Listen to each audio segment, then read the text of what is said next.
For the strike samples, I'm going to use a WNG dip block. We're just looking for the weight and its ability to specifically position that weight on the key. Because the weight, from the key's point of view, is position specific. If it were in here, it would not effectively weigh as much as it does out here. I cover my tool with a knuckle buckskin, just to protect the key top surfaces that I'm working on. It's a fairly easy thing to do. So what we're going to do is I've pre-backed off the dowel buttons, let-off buttons, so that the hammers block against the string. See, it's blocking. And I'm going to make it let off. It's not a proper let off distance. It is just going to let off at the string. So it becomes a kissing sample. And I'm going to have it let off with the weight on it. The weight is quite heavy, so when I get to a very specific place, it will have just a hint of hesitation and then go thump. So we don't have a spring. If we had a spring, my bedding kit comes with a little wedge shim, and you would put that shim, you'd fasten the cheek block in and put the shim between the cheek block and the key frame to force the key frame out such that the wear marks on the hammers are right between the strings rather than right on the strings.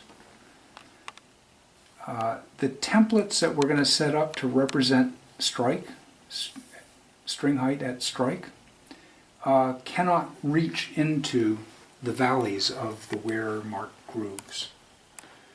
And if we take our measurements from grooves to strings, and then we set up our templates, call it the hills instead of the valleys. If the template reads the hills and we set our samples to the valleys, we're going to have a discrepancy.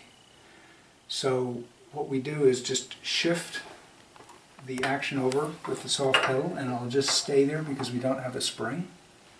I have to make sure that it's back all the way. And I choose a note that has wear marks that are quite visible,